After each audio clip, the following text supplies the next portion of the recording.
aku di dalam Bapa, itu berarti Bapa sama dengan Tuhan Yesus. Berarti kalau Yesus bilang, aku di dalam mereka, berarti kita ini jadi Yesus. Kan tidak. Jadi banyak Yesus. Jadi banyak Yesus. Jadi 15 totalnya, Pak. Ya kan? Tidak diartikan seperti itu kan?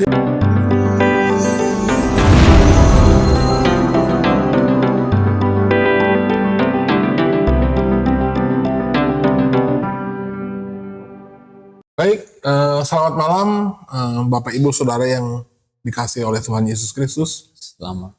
Malam hari ini kembali bersama dengan kami di channel podcast Kebenaran, di mana dalam kanal YouTube ini berisi video tentang isi perbincangan kami yang membahas materi-materi atau topik-topik tentang kekristenan.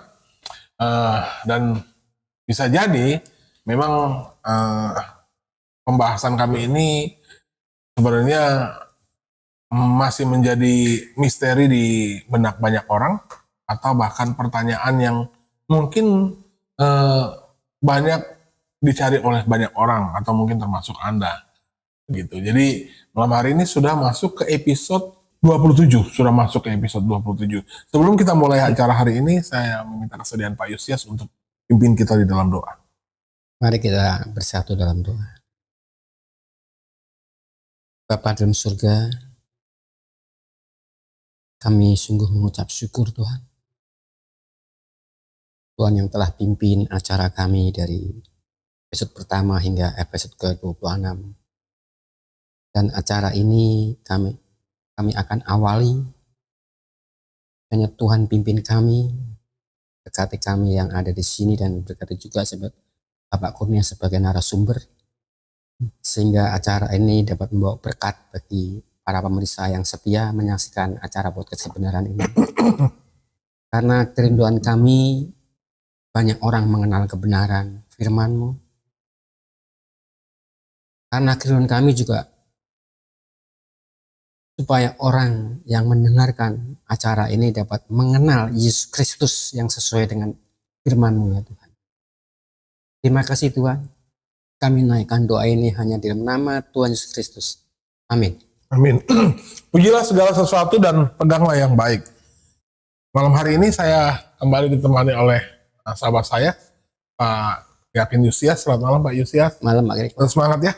Amin. Dan malam hari ini juga masih narasumber yang sama tetap menemani kami di sini, Pak Gembala Kurnia. Selamat malam Pak Kurnia. Selamat malam Pak Riko, Pak Yus. Saya kali ini mau mengangkat, sebenarnya masih berhubungan erat dengan ini Pak, suasana politik di Indonesia ini.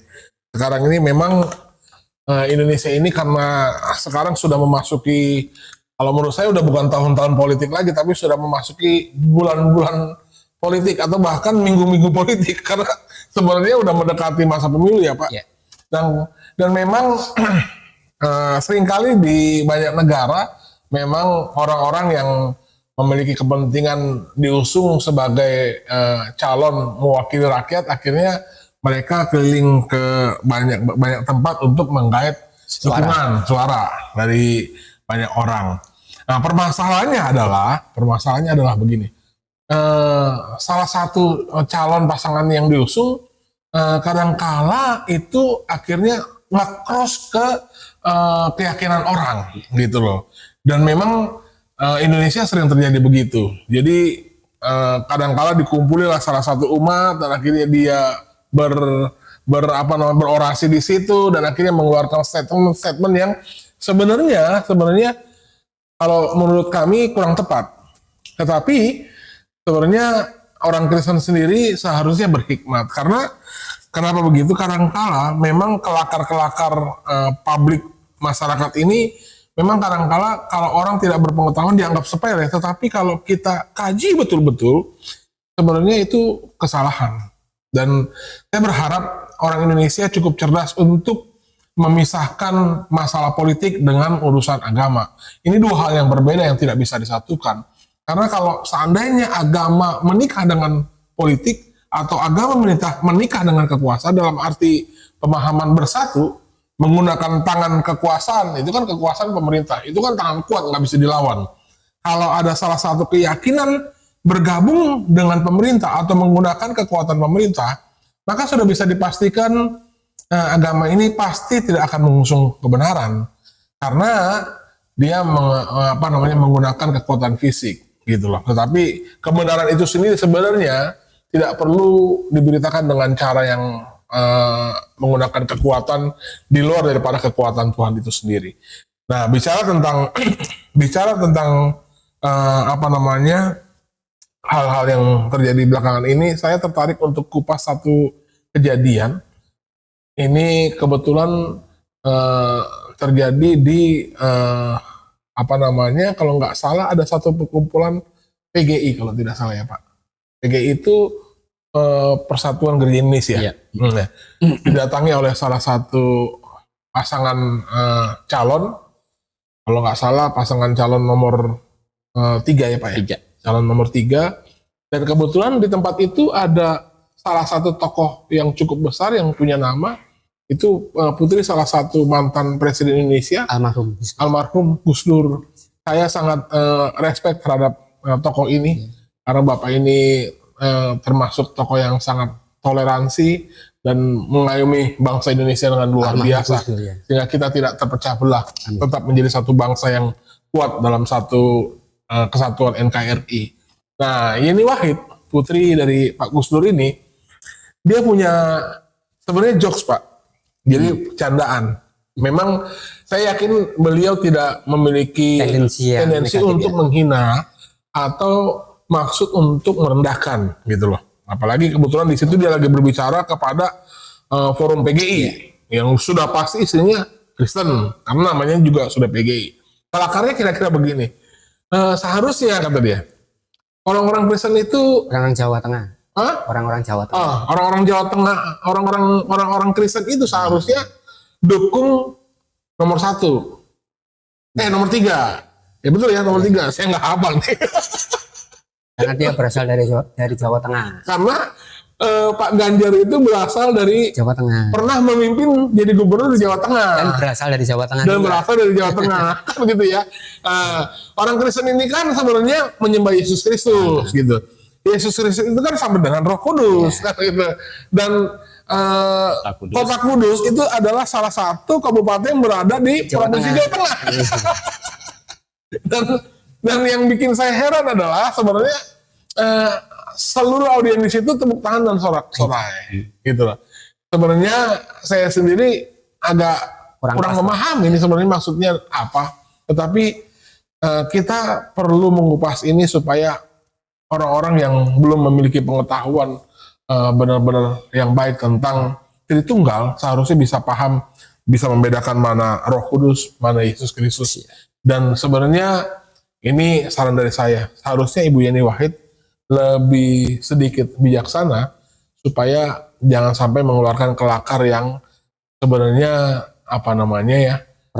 kurang tepat untuk umat Kristen.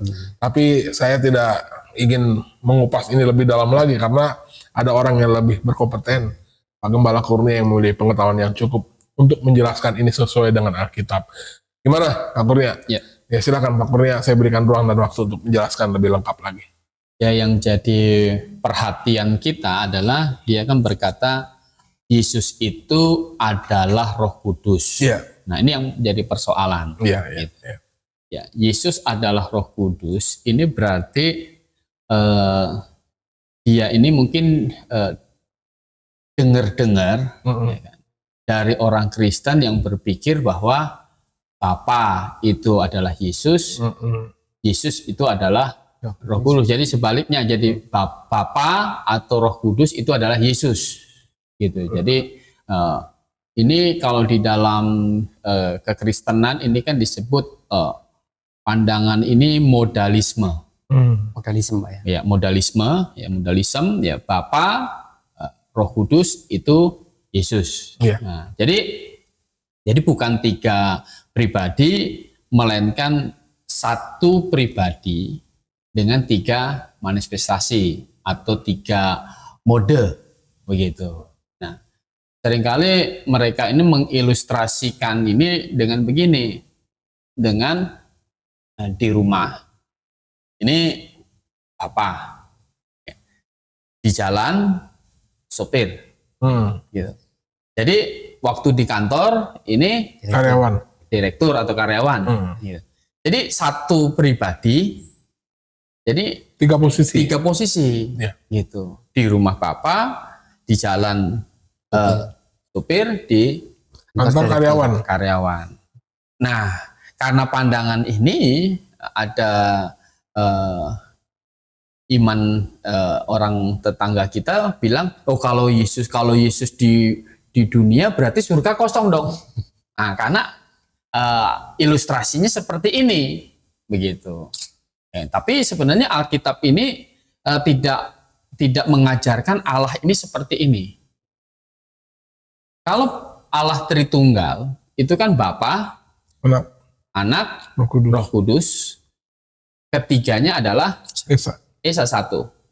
Jadi Bapa itu pribadi sendiri, Anak itu pribadi sendiri, Roh Kudus ini pribadi sendiri, tetapi mereka satu sifat Allah. Gitu.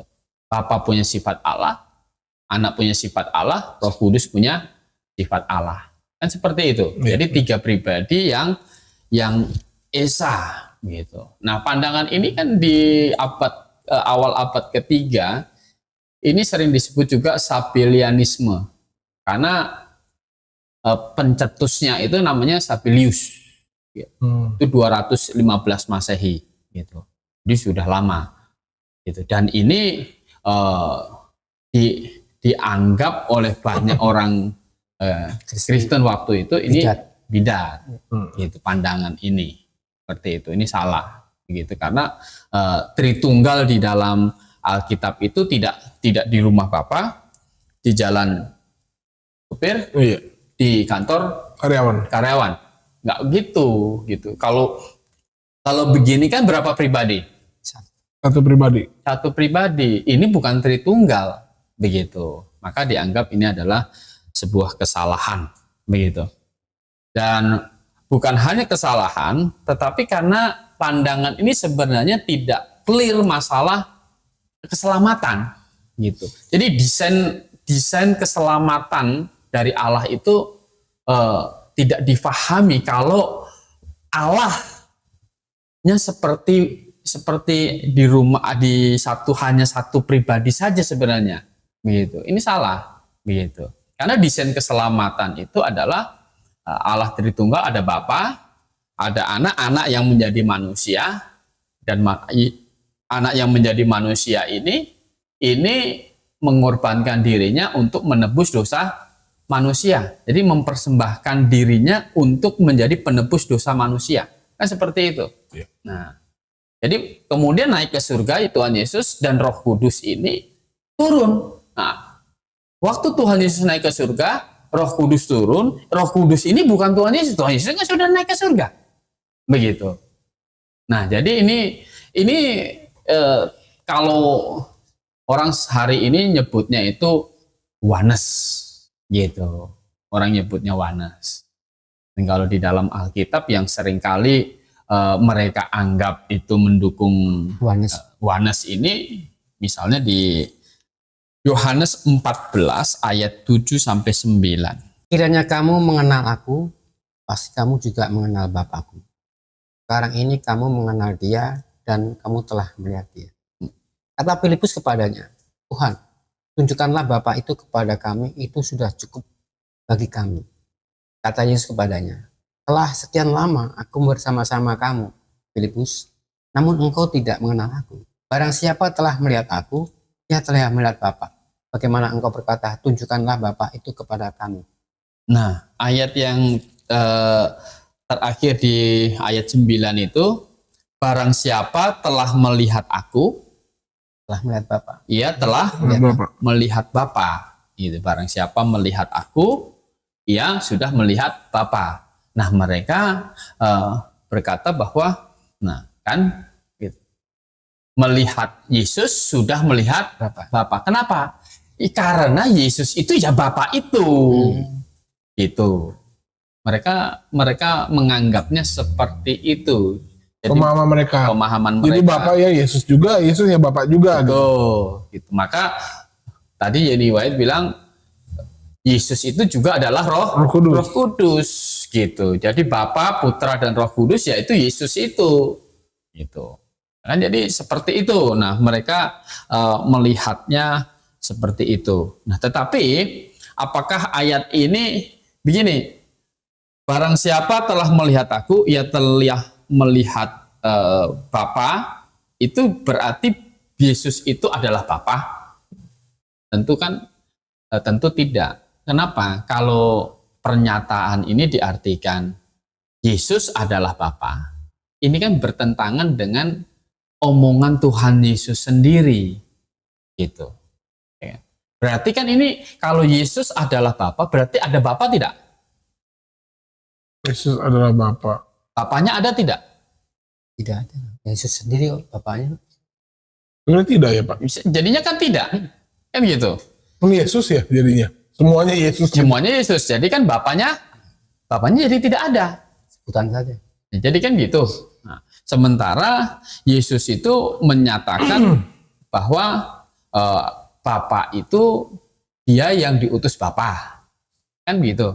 Jadi kan banyak sekali Tuhan Yesus berkata bahwa Yesus diutus Bapa.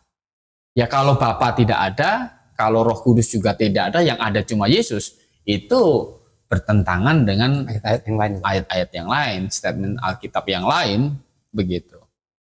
Yuk misalnya kita baca ini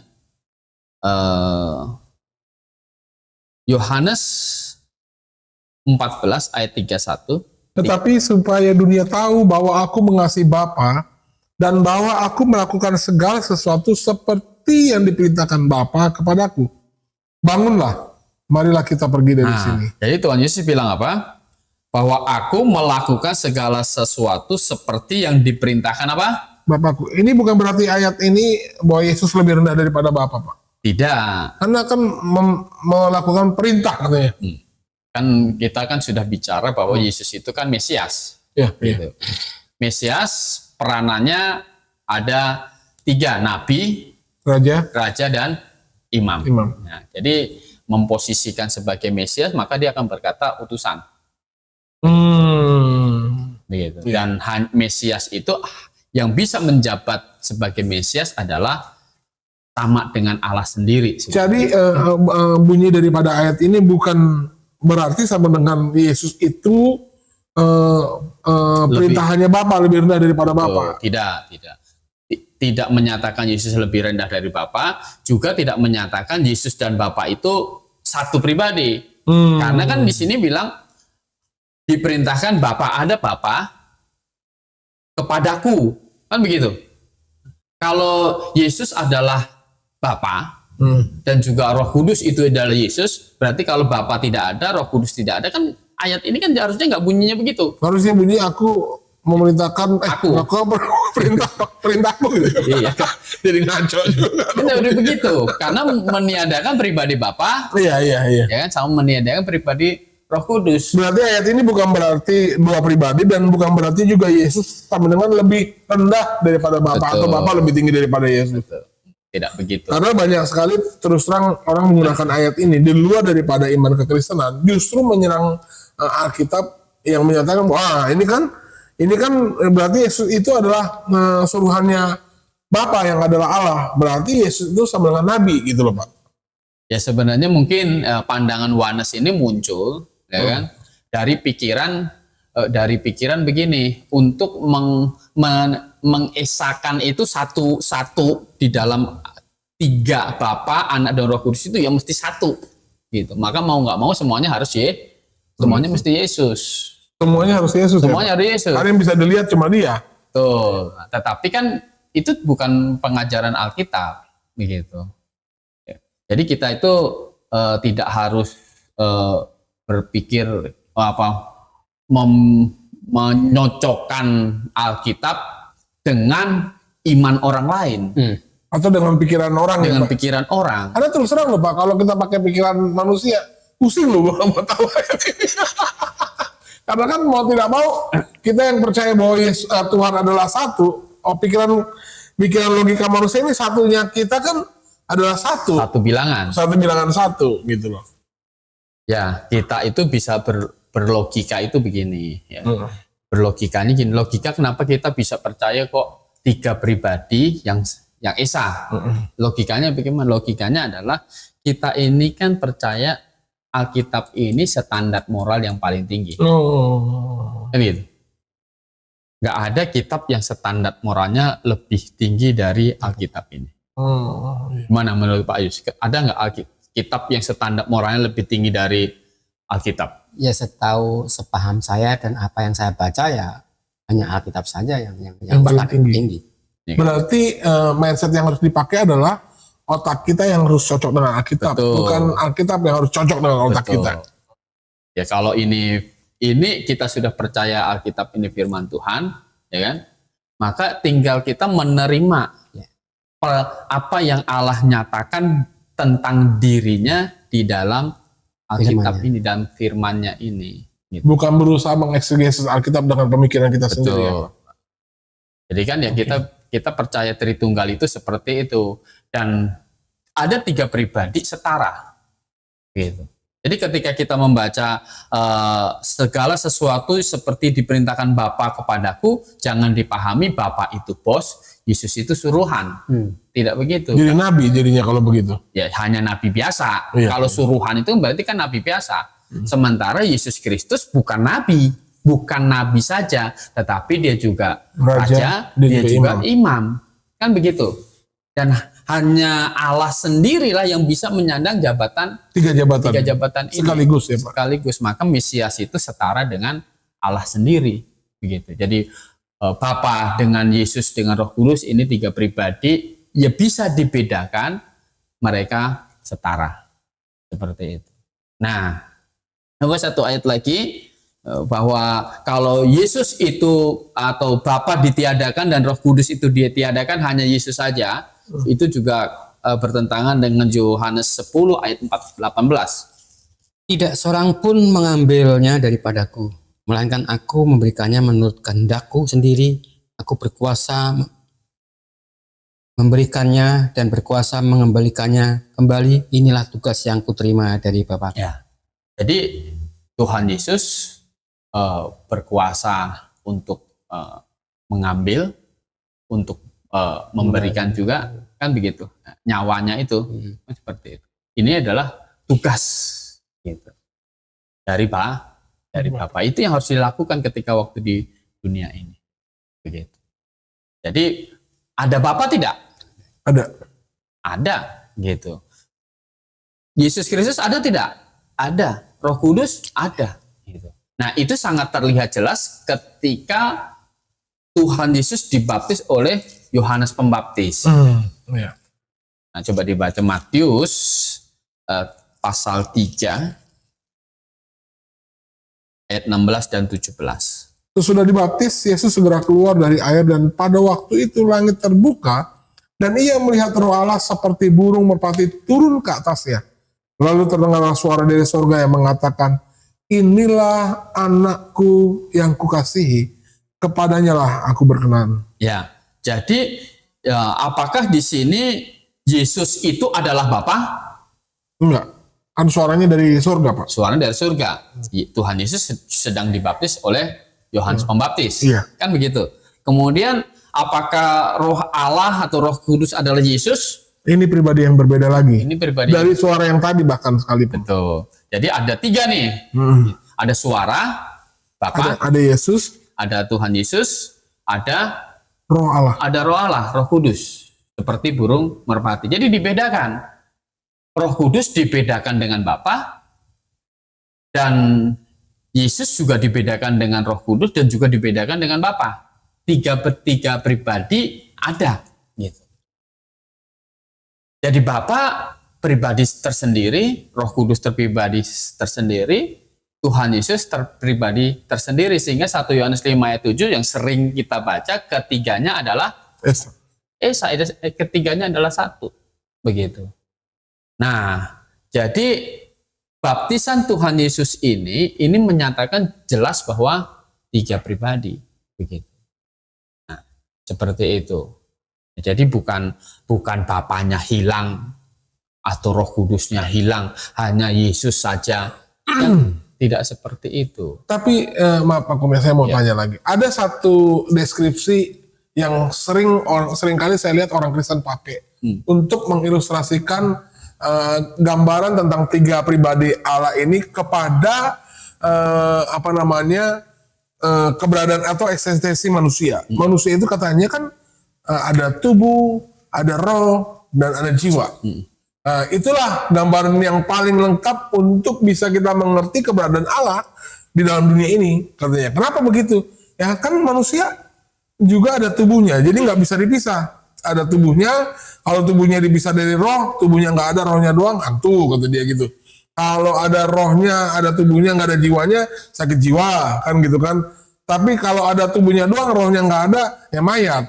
Gitu. Artinya ya seperti itulah kira-kira gambaran tentang 3 pribadi Allah yang esa. Itu deskripsi yang paling representatif tentang pribadi Allah adalah keberadaan manusia. Apakah Pak Kurnia sependapat dengan teori ini? Itu untuk melogikakan tentang kesatuan, ya kan? Oke. Itu untuk melogikakan tentang kesatuan. Tetapi itu tidak bisa secara keseluruhan mengilustrasikan Allah Tritunggal. Kenapa Pak?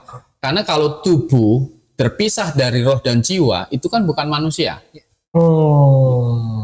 Kalau jiwa terpisah dari jiwa dan tubuh, roh juga ini bukan manusia. Iya. Kan begitu. Jadi kalau Tuhan Yesus sendiri adalah Allah. Bisa terpisah ya Pak? Bisa terpisah. Oh iya. Bapa sendiri adalah Allah. Roh Kudus sendiri adalah Allah. Tetapi bersatu secara ini satu kesatuan. Seperti halnya tubuh, jiwa, dan roh tadi. 3 tetapi 1. Berarti memang eksistensi manusia itu sebenarnya tidak bisa menggambarkan pribadi Allah secara lengkap ya Pak. Betul. Karena kalau Allah dipisahkan bisa. Betul. Sementara kalau manusia dipisahkan jadi kosong semua nih gitu ya. Tidak bisa. Ya, oke. Jadi bagaimana Allah diilustrasikan dengan ciptaan kan tentu tidak bisa gitu. Jadi hanya kita percaya Allah Tritunggal itu, ya kita hanya percaya memang itu yang dinyatakan Allah di dalam Alkitab, yang kita yakin tidak ada standar moral yang lebih tinggi dari Alkitab ini. Gitu. Ini buku yang sempurna, maka informasi yang kita peroleh dari sini, ya ini yang pasti benar, begitu. Ya, makanya kita menaruh iman kita itu dengan apa yang Alkitab nyatakan, begitu. Sedikit saya tambahkan nih Pak. Jadi kan ini ada ayat-ayat yang menjelaskan bahwa Yesus Kristus ini terpisah dengan Bapa, dan Yesus sendiri mengatakan dirinya juga setara dengan Bapa. Jadi Yohanes 14 ayat 23. Ini lebih tepat sekali. Jadi Yesus sendiri setara dengan Bapa, dan Bapa dan Yesus itu terpisah. Yohanes 14 ayat 23. Ya. Jawab Yesus, jika seorang mengasihi aku, ia akan menuruti firman-Ku, dan Bapa-Ku akan mengasihi dia, dan kami akan datang kepadanya dan diam bersama-sama dengan kami berarti kan Yesus dengan Bapa. Betul Pak? Ya, berarti kan tidak bisa dihilangkan Bapa, itu tidak bisa dihilangkan. Roh Kudus juga tidak bisa dihilangkan gitu. Kalau Yohanes itu menghilangkan Bapa nggak ada, Roh Kudus tidak ada. Mereka dengan kata-kata Bapa itu adalah Yesus, Roh Kudus juga adalah Yesus. Makanya Yeni White bilang Yesus itu adalah Roh Kudus. Salah. Gitu. Jadi Anda bisa dengar ini akhirnya benang merahnya ini di sini. Jadi pernyataan Ibu Yeni Wahid itu saya harap Bu Yeni Wahid atau mungkin Anda bisa share ini ke Ibu Yeni Wahid supaya menambah pengetahuan beliau. Jadi mohon diralat ya Ibu. Jadi Yesus itu bukan Roh Kudus, dan Roh Kudus bukan Yesus. Yesus bukan Allah Bapa, dan Roh Kudus bukan juga Allah Bapa. Allah Bapa bukan Roh Kudus. Demikian Allah Bapa juga bukan Yesus. Begitu ya Pak? Betul. Jadi tidak bisa dihilangkan pribadi Allah Bapa atau pribadi Roh Kudus, hanya muncul Tuhan Yesus, itu tidak bisa. Mengapa? Karena Tuhan Yesus sendiri itu adalah, dia berkata sendiri, dia itu adalah jalan kepada Bapa. Nah, kan di Yohanes 14 ayat 6 itu kan, akulah jalan, ya kan, dan kebenaran dan hidup. Tidak ada seorang pun, maksudnya manusia, bisa sampai kepada Bapa Kalau tidak melalui aku. Bagaimana kalau dia itu juga adalah Bapa, kan aneh. Gitu. Atau dia ini Roh Kudus itu tidak ada, ya hanya dia itu kan jadi aneh. Jadi menghilangkan Roh Kudus dan juga menghilangkan pribadi Bapa kan itu tidak cocok dengan apa yang dinyatakan Alkitab gitu. Dan Yesus, Tuhan Yesus juga adalah disebutkan sebagai pengantara manusia kepada Bapa. Begitu. Coba bisa dibaca di 1 Timotius 2 ayat 5. Karena Allah itu Esa, Ya. dan Esa pula dia yang menjadi pengantara antara Allah dan manusia, yaitu manusia Kristus Yesus. Jadi Yesus pengantara, gitu kan posisinya begitu. Jadi harus ada Allah Bapa di surga, ya kan? Dan Yesus yang menjadi jalan untuk manusia berdosa ini. Dengan cara apa? Yaitu dirinya menerima hukuman yang harusnya ditimpakan kepada manusia, tapi dia tanggung di atas kayu salib. Makanya Tuhan Yesus menanggung hukuman sebenarnya yang paling berat, karena dia menanggung hukuman dari semua dosa manusia. Coba Ibrani 7 ayat 25. Karena itu ia sanggup juga menyelamatkan dengan sempurna semua orang yang oleh dia datang kepada Allah. Sebab ia hidup senantiasa untuk menjadi pengantara mereka. Iya. Jadi Yesus itu hidup menjadi pengantara, begitu. Jadi dia bukan Bapa, atau Tuhan Yesus juga bukan Roh Kudus lah. Gitu. Jadi harus ada pribadi Bapa, tidak boleh dihilangkan, pribadi Roh Kudus juga tidak bisa dihilangkan. Gitu. Atau lagi 1 Yohanes 2 ayat 1. Kristus pengantara kita. Anak-anakku, hal ini kutuliskan kepada kamu, supaya kamu jangan berbuat dosa. Namun jika seorang berbuat dosa, kita mempunyai seorang pengantara kepada Bapa, yaitu Yesus Kristus yang adil. Ya, jadi kalau Bapa hilang, nggak ada Bapa, perlu Yesus itu jadi gimana? Pengantara kepada dirinya sendiri. Kan gitu. Atau Bapa perantara kepada Bapa juga gitu ya Pak. Kan begitu. Jadi kan tidak bisa. Kalau harus dimengerti Bapa itu ya memang ada Bapa, pribadi Bapa gitu kan. Nah, Yesus Kristus itu posisinya menjadi pengantara manusia yang berdosa kepada Allah Bapa. Berarti boleh nggak kalau kami ini sebagai orang Kristen menyimpulkan dari semua doktrin yang ada di Alkitab tentang pribadi Allah atau esensi Allah yang Tritunggal itu, mereka 3 pribadi yang berbeda, Betul. Tetapi satu dalam hakikat dan memiliki fungsi yang berbeda. Betulkah itu? Artinya fungsi begini, tugas yang berbeda-beda. Kalau kalau Yesus Kristus ya kan perantara manusia, sementara setelah Yesus naik ke surga, peran Yesus Kristus di dunia ini digantikan oleh Roh Kudus untuk menyadarkan manusia akan dosa. Bisa nggak seperti itu, Pak? Ya, jadi kita bilang melakukan tugas yang berbeda. Iya. Gitu. Jadi Tuhan Yesus kan yang mati di atas kayu salib dalam program keselamatan itu kan untuk menjadi korban dosa. Iya. Dan korban ini dipersembahkan kepada Allah Bapa. Iya. Begitu. Nah, jadi dan nanti naik ke surga, Roh Kudus itu yang akhirnya menjaga orang-orang yang sudah percaya kepada Yesus Kristus. Dan punya peranan juga untuk menginsafkan orang akan dosa sehingga bisa percaya kepada Yesus Kristus. Begitu.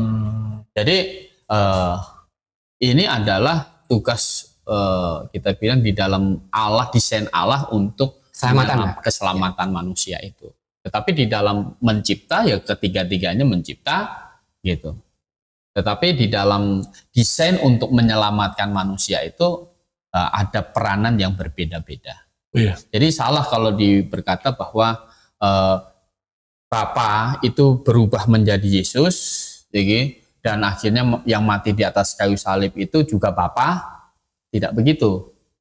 Dan nanti berubah jadi Roh Kudus. Roh Kudus Bapa juga. Roh Kudus Bapa juga. Dan jadi disebut Yesus gitu kan. Jadi tidak seperti itu. Memang kalau logika kita tidak seturut dengan Alkitab bisa kacau. Bapa mengutus Yesus, Yesus lebih rendah daripada Bapa. Yesus mengutus Roh Kudus, nah Roh Kudus lebih rendah lagi daripada Yesus. Ya kalau dilogikakan begitu jadi salah. Iya. Kita tahu ini setara ya karena Alkitab kan menyatakan ketiga pribadi ini kan setara dari sejak kekal kan gitu. Iya. Kalau Injil Yohanes pasal 1 ayat 1 kan pada mulanya adalah firman. Itu firman ini adalah sebutan lain untuk Yesus Kristus kan gitu. Iya. Itu bersama-sama dengan Allah. Jadi kan dari awalnya ini memang sudah bersama-sama, tidak ada yang tinggi rendah begitu. Dan firman bersama-sama dengan Allah Bapa, dan firman ini juga disebut Allah. Bapa menyebut Yesus Allah, Yesus juga menyebut Bapa adalah Allah begitu. Dan Roh Kudus juga disebut Allah. Allah.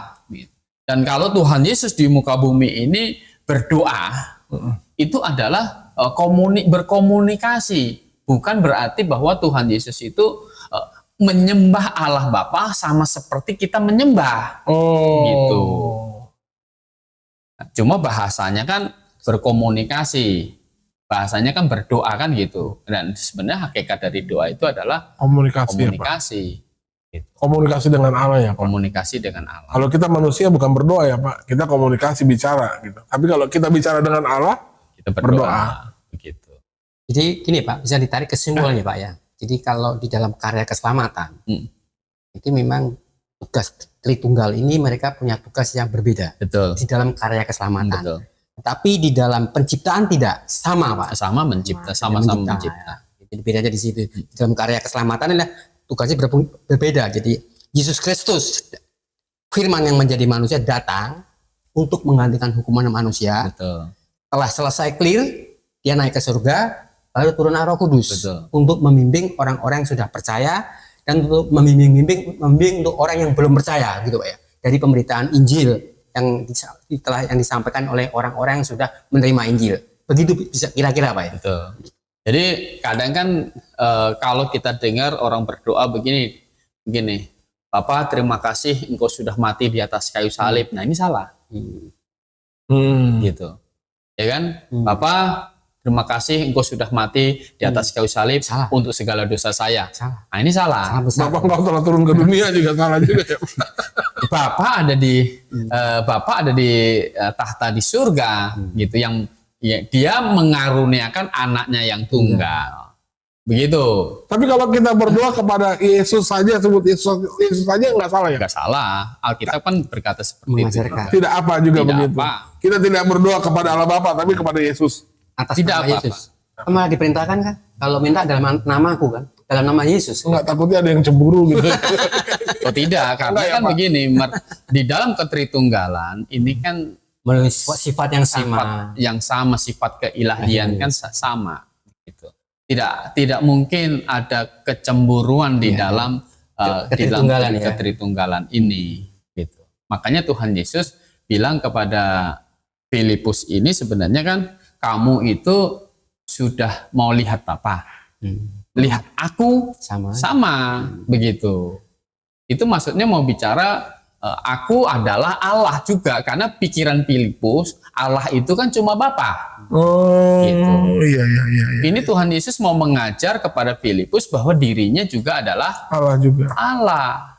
Setara dengan Allah Setara Bapa. dengan Allah begitu.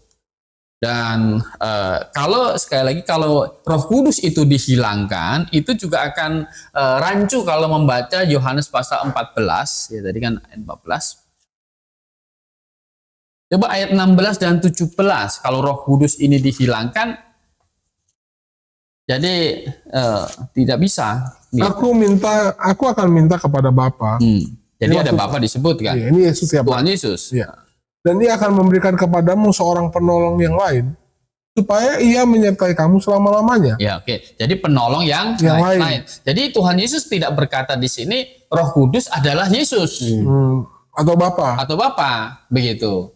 Jadi Tuhan Yesus meminta kepada Bapa supaya memberikan penolong yang lain, bukan dirinya, gitu loh. Nah, kemudian lanjutkan, Yaitu Roh kebenaran. Dunia tidak dapat menerima Dia, sebab dunia tidak melihat Dia dan tidak mengenal Dia. Tapi kamu mengenal Dia, sebab Ia menyertai kamu dan akan diam di dalam kamu. Iya. Jadi, Berarti ini adalah sesuatu yang kasat mata ya Pak? maksudnya Tidak kasat mata. tidak kasat mata. Artinya tidak bisa terlihat. Betul. Ini kan nanti janji bahwa kita ini dimeteraikan dengan Roh Kudus. Begitu. Kalau ayat ini tidak bisa melihat, ya wajar dong Pak, dunia tidak bisa mengenal Dia, kan nggak bisa kelihatan. Maksudnya bagaimana Pak? Maksudnya tidak percaya kepada Dia. Oh gitu. Iya. Kan statement Tuhan Yesus begini Iya. di Injil Matius. Kalau orang menghujat anak manusia masih diampuni. Tapi kalau menghujat Roh Kudus sudah tidak ampuni. Asalnya lebih tinggi lagi nih. Ya kan? Jadi kalau menghujat Roh Kudus itu berarti kan tidak akan bisa diyakinkan kepada kebenaran. Oh, maksudnya itu ya Pak. Maksudnya seperti itu. Jadi Roh Kudus ini kan yang membimbing kita untuk menyampaikan Injil, gitu. Yang menuntun kita. Karena kita kan dimeteraikan oleh Roh Kudus nih. Nah, kalau kita beritakan Injil itu sama juga menolak Roh Kudus gitu. Bukan berarti Roh Kudus lebih tinggi daripada Yesus. Karena kan kalau menghujat anak diampuni, menghujat Roh Kudus tidak diampuni. Jadi memang bukan setinggi rendah. Bukan ya Pak. Padahal ini kan Tuhan Yesus yang meminta kepada Bapa supaya diutus Roh Kudus. Kan seperti itu. Nah, jadi tidak mungkin Roh Kudus itu hilang. Tidak mungkin Roh Kudus itu juga Yesus, kan gitu. Dari ayat ini. Coba satu lagi di ayat 26-nya. Di pasal yang sama. Iya, pasal yang sama. Tetapi penghibur, yaitu Roh Kudus yang akan diutus oleh Bapa dalam namaku. Dialah yang akan mengajarkan segala sesuatu kepadamu dan akan mengingatkan kamu akan semua yang telah kukatakan kepadamu. Ya, jadi jelas tidak di sini bahwa Tuhan Yesus itu bukan Roh Kudus.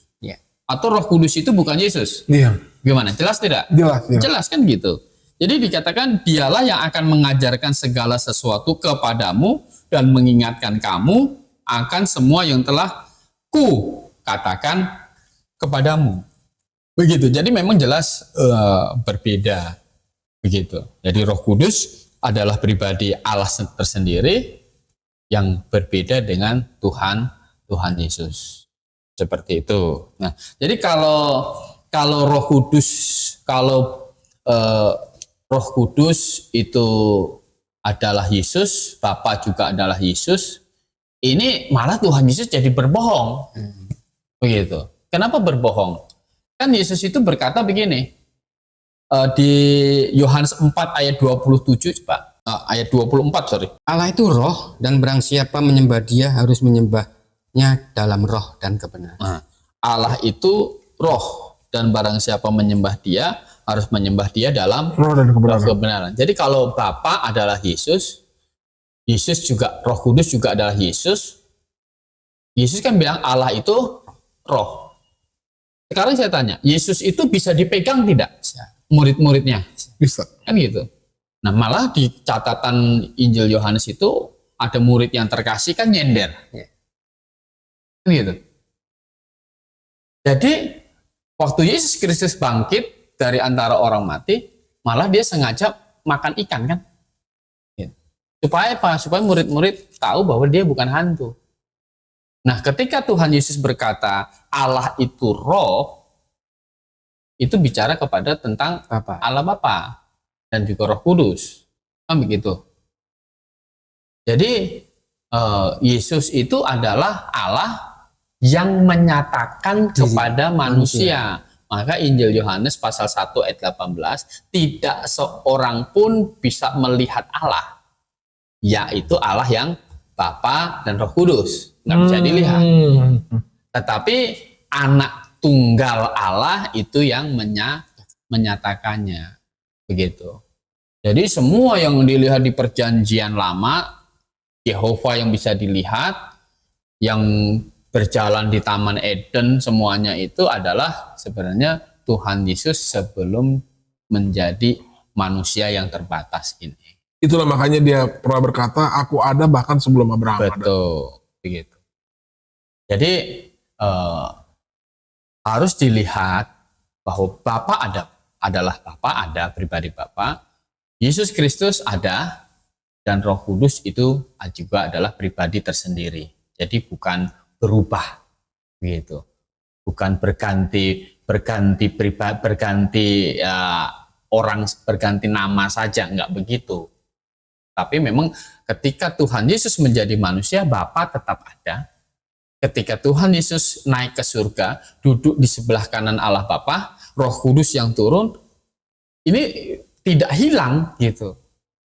Jadi memang ketiga-tiganya itu adalah Allah yang pribadinya bisa dibedakan, tetapi satu kesatuan di dalam sifat keilahian.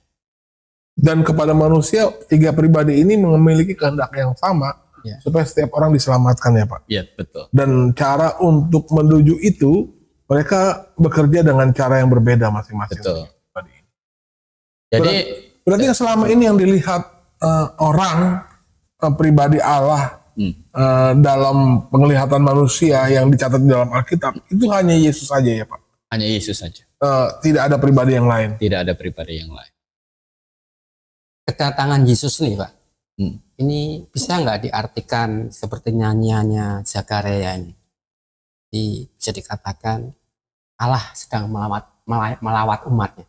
Iya, Itu sebenarnya kan pada saat Yesus datang ya, betul. Allah melawat umatnya. Betul. Jadi kalau hari ini ada KKR mengatakan kita KKR karena Allah sedang melawat kita, itu hal yang keliru tuh. Itu yang keliru. Karena saat Yesus itulah datang ke muka bumi, inilah Allah sedang melawat umatnya. Tapi kan Roh Kudus ada di dunia ini Pak. Bagaimana? Tapi kan Roh Kudus ada di dalam dunia ini dan ada di dalam hati setiap orang. Nah, artinya gini, orang percaya. Kalau eksistensi Yesus datang ke dalam dunia itu sama dengan Allah melawat umatnya. Pribadi Allah yang ketiga kan Roh Kudus juga Pak. Apakah itu sama dengan Allah melawat umatnya juga? Begini, terminologi Allah melawat umatnya itu adalah secara Roh Kudus kan tetap tidak dilihat. Gitu. Oke. Tetapi orang melawat itu sesuatu yang dilihat. Gitu, bahasa Allah melawat. mengunjungi umatnya. Betul. Karena Itu kan bisa dilihat, Allah yang bisa dilihat, itu maksudnya. Oh. karena nyanyian daripada Zakaria ini di Lukas pasal 1 itu luar biasa. Pasal 1 ayat 67 dan 68 Pak. Dan Zakaria ayahnya penuh dengan Roh Kudus, lalu bernubuat katanya, terpujilah Tuhan Allah Israel, sebab ia melawat umatnya dan membawa kelepasan bagi. Ia menubuhkan sebuah tanduk keselamatan bagi kita di dalam keturunan Daud hambanya itu.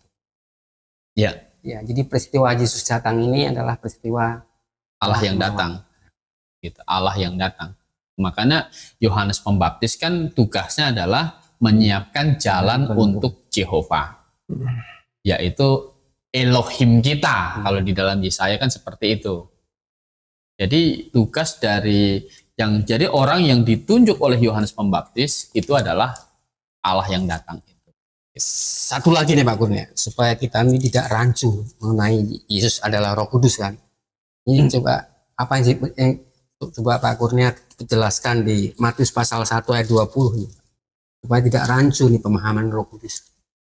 Tetapi ketika ia mempertimbangkan maksud itu, malaikat Tuhan nampak kepadanya dalam mimpi dan berkata, Yusuf, anak Daud, janganlah engkau takut mengambil Maria sebagai istrimu, sebab anak yang di dalam kandungannya adalah dari Roh Kudus. Ya. Pemahaman ini dari Ya. Roh Kudus ini. Ya, dari Roh Kudus itu adalah bukan Roh Kudus bersetubuh dengan Maria, nggak begitu. Jadi adalah anak yang dikandung oleh Maria itu adalah ilahi. Gitu. Jadi makanya Maria waktu itu kok bisa terjadi? Gitu. Malaikat itu berkata tiada yang mustahil bagi Allah, begitu. Jadi Allah ada di dalam rahim Maria yang nanti Maria akan lahirkan dan nanti dinamakan Yesus. Jadi Yesus itu adalah nama manusia untuk firman yang menjadi manusia. Begitu. Ya, kalau ditanya apakah Musa mengenal Yesus, ya belum, karena Yesus kan belum menjadi manusia. Tetapi yang dimengerti adalah Jehovah itu yang menyelamatkan Dan akan datang. Dan Yesus itu adalah Jehovah yang menyelamatkan. Berarti iman kita sama dengan iman Musa ya Pak? Betul, sama dengan iman Dan Musa bisa disebut juga orang Kristen? Bisa. Ya, jadi begini pernyataan Tuhan Yesus kepada Filipus tadi, ya kan? Itu bukan berarti aku dan Bapa itu kamu lihat aku lihat Bapa, atau jadi Bapa itu aku. Tidak begitu. Misalnya begini, ya. Kalau kita baca Yohanes pasal 17 itu, Yohanes pasal 17. jadi aku di dalam Bapa, Bapa di dalam aku itu tidak diartikan mereka jadi satu pribadi. Iya. Begitu. Pasal 17 20 ayat 20 dan 22. 20 dan 22. Dan bukan untuk mereka ini saja aku berdoa, tetapi juga untuk orang-orang yang percaya kepadaku oleh pemberitaan mereka. Lanjut 21 Pak. Iya, lanjut. Supaya mereka semua menjadi satu sama seperti engkau ya Bapa, di dalam aku dan aku di dalam engkau, agar mereka juga di dalam kita, supaya dunia percaya bahwa engkaulah yang telah mengutus aku, dan aku telah memberikan kepada mereka kemuliaan yang engkau berikan kepadaku, supaya mereka menjadi satu, sama seperti kita adalah satu. Nah, ayat 23-nya. Oke. Aku di dalam mereka dan engkau di dalam aku, supaya mereka sempurna menjadi satu, agar dunia tahu bahwa engkau yang telah mengutus aku, dan bahwa engkau mengasihi mereka, sama seperti engkau mengasihi aku. Nah, jadi kalau ditafsirkan aku di dalam Bapa, itu berarti Bapa sama dengan Tuhan Yesus. Berarti kalau Yesus bilang aku di dalam mereka, berarti kita ini jadi Yesus. Kan tidak. Jadi banyak Yesus. Jadi banyak Yesus. Jadi 15 totalnya Pak.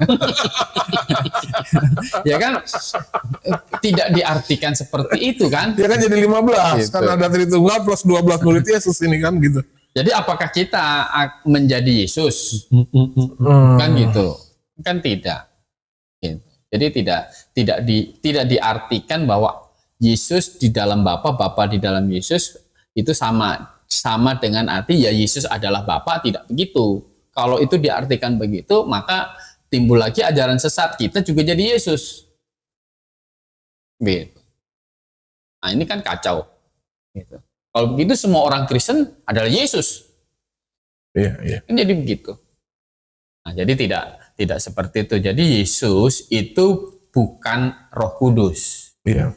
Dan Roh Kudus juga bukan Bapa. Jadi ya, tiga pribadi memang ketiganya adalah satu. Iya. Dan hanya Allah yang demikianlah bisa mendesain keselamatan untuk manusia yang tidak melanggar keadilannya dan kasihnya.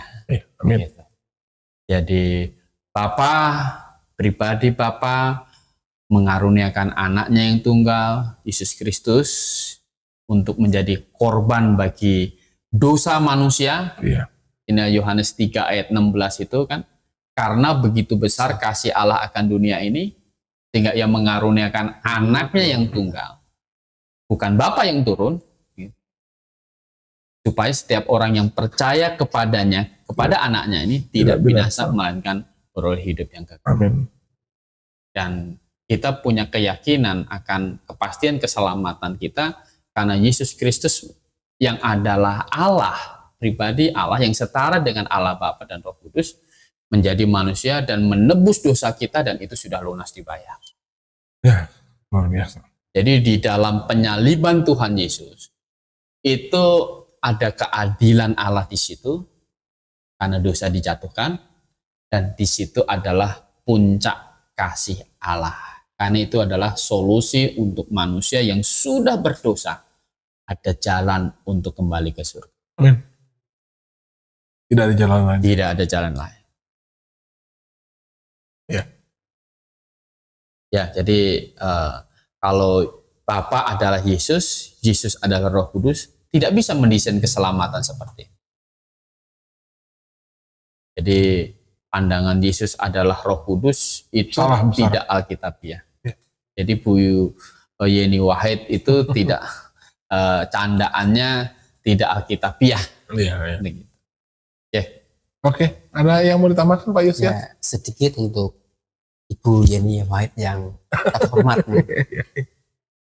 Saya memang Yang kami kasihi juga. iya, karena saya memang juga termasuk apa itu istilahnya sedikit mengidolakan almarhum Gus Dur. Sedikit apa banyak? nih, Banyak Pak? sedikit banyak Pak. Kenapa? Kalau saya banyak loh Pak. Saya yang suka dengan stepnya Gus Dur tuh Iya. Itu aja kok repot. gitu aja kok repot. Kalau bisa saya mengharap kepada Ibu Yeni Wahid di dalam apa itu menjadi apa tim sukses Pilpres ini, cobalah candaannya itu jangan menyerempet-rempet tentang hal kerohanian. Iya. Saya salut dengan almarhum Gus Dur. Almarhum Gus Dur yang suka canda, tapi candaannya dia nggak menyerempet-rempet Iya. kanan kiri hal yang sifatnya kerohanian. Iya. Itu aja yang saya himbau kepada Ibu Yeni Wahid supaya untuk selanjutnya di dalam tim suksesnya Iya. jangan memakai bahan kampanyenya yang sifatnya religi. Iya. Tapi tetap kita Hormati. berharap juga Iya. semoga dia sukses juga Iya. ya Pak. Oke. Ada yang perlu ditambahkan lagi Pak Kurnia? Cukup. Saudara, Anda boleh mendengarkan atau kami persilakan untuk mendengar video ini, menyaksikan video ini dari awal sampai akhir supaya Anda tidak gagal paham. Memang konsep pribadi Allah yang Tritunggal sebenarnya kalau memakai akal kita sendiri yang tidak tunduk kepada Alkitab, susah untuk kita mau terima itu. Tetapi kalau kita mau merendahkan hati kita, merendahkan pikiran kita untuk tunduk kepada keberadaan Alkitab yang adalah satu-satunya firman Allah, tentu hanya inilah solusi yang paling tepat untuk memahami pribadi Allah. Kalau pribadi Allah yang masuk logika Anda, yang maunya menurut pikiran Anda, bisa jadi itu bukan Allah, karena memang Allahnya bisa dipikir. Tetapi Allah yang mau kita terima adalah Allah yang pribadinya hendak diperkenalkan kepada kita, manusia yang sangat terbatas, saya bilang, pemahamannya, pemikirannya, logikanya, intelijensinya jauh di bawah Allah. Satu-satunya cara untuk memperkenalkan diri Allah hanyalah lewat firman-Nya, yaitu Alkitab. Yang satu-satunya. Yang satu-satunya adalah firman Allah. Ya. Jadi sekali lagi saya tegaskan, Yesus bukan Allah Bapa. Yesus adalah Allah, tetapi dia bukan Allah Bapa. Allah Bapa juga adalah Allah, tetapi dia bukanlah Roh Kudus. Ya. Tiga pribadi ini adalah tiga pribadi yang berbeda, tetapi keberadaannya adalah Allah yang sama. Sederajat, tidak ada yang lebih tinggi dan tidak ada yang lebih rendah. Baik, Anda seharusnya percaya kepada Alkitab yang satu-satunya sumber keselamatan. Tanpa percaya kepada Yesus yang sudah mati di atas kayu salib, menanggung dosa dunia, yang diutus oleh Allah Bapa datang ke dunia ini, maka tidak ada jalan lain untuk menanggung dosa Anda. Maka ada jalan lain, tetapi Anda harus tanggung itu di dalam neraka dan itu kekal. Dan pasti bukan di dalam surga. Tapi kalau Anda percaya bahwa Yesus sudah mati bagi seluruh dosa dunia, dosa mulai dari Adam pertama kali berbuat dosa, sampai dosa manusia terakhir, dan terhitung di dalamnya adalah dosa Anda dan dosa saudara, dosa saya juga, dosa yang ada di tempat ini, terhitung pula di dalamnya. Maka kalau Anda memiliki iman yang seperti itu, maka Allah Bapa tidak lagi menuntut hukuman atas dosa yang sudah Anda perbuat. Maka percayalah kepada Alkitab yang satu-satunya firman Allah. Amin. Baik, sebelum kita mau menutup, saya meminta kesediaan Pak Kurnia untuk pimpin kita di dalam doa. Baik, kita berdoa. Tuhan, terima kasih ya, kami ada firman-Mu yang kami pegang, sehingga kami tidak terombang-ambing dengan pengajaran yang salah, Tuhan. Karena kami tahu hanya lewat firman-Mu inilah kami mendapatkan pengenalan yang benar tentang Engkau, karena firman-Mu lah di mana Engkau menyatakan seperti Allah yang harus kami kenal. Amin. Dan kami mengucap syukur karena dari firman-Mu, dari Alkitab kami mengerti bahwa segala dosa kami sudah diselesaikan oleh Juru Selamat kami, Yesus Kristus, ya, di atas kayu salib. Yang kami yang seharusnya dihukum, tetapi sudah diselesaikan semuanya di atas kayu salib. Kami tahu segala dosa kami yang dulu, sekarang, yang sampai dosa yang akan datang, sudah Tuhan selesaikan hukumannya di atas kayu salib.